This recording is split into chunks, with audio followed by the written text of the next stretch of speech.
All right, this is problem 16 from the H10-8 homework, the last problem on the assignment. The directions state write the following series in sigma notation. So let's examine this series here. It starts out with 1, and then we're adding 2, and then 4, and then 8, all the way up to 64. So it's obviously doubling each time, right? So when we get from 1 to 2, it looks like we're multiplying by 2. From 2 to 4, we are multiplying by 2, and so on there. So right now we know that R equals 2. Okay, so we need to come up with all the information.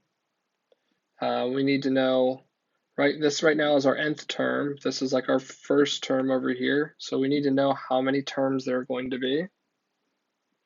Let's start right there, actually. That'd be a good place to go. So let's say a sub n, right, is always equal to a sub 1 times r to the power of n minus 1.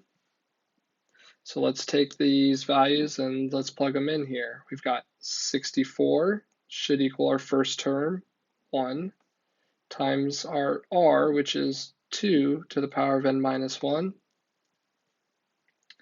And let's see, 64 is equal to 2 to the power of n minus 1. So you can turn this into logs. You can do whatever you feel most comfortable with here. You could rewrite 64 and say, hey, this is 2 to the 6th power equals 2 to the power of n minus 1, and then we can just take n minus 1 and set it equal to 6, which tells us there's 7 terms. That's another way of doing it, if you want to think about it that way. So n is equal to 7. We know first term is equal to 1. So it looks like in this case here, if we were trying to find the sum, we would have all the information we need. What we need to know though here, remember, is what our term numbers are. And then we need to have our argument set up. So we just kind of created the argument here, right? We just kind of created the argument by plugging in those values here. So when we did 1 times 2 to the power of n minus 1, that really simplified to 2 to the power of n minus 1. And that, to me, would be the argument that I would use, right? This would be our argument.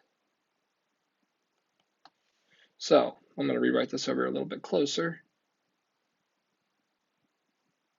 We've got here, we're finding the sum from the first term all the way to the 7th term of the series that is created using this rule or this argument, 2 to the power of n minus 1. And that is our answer.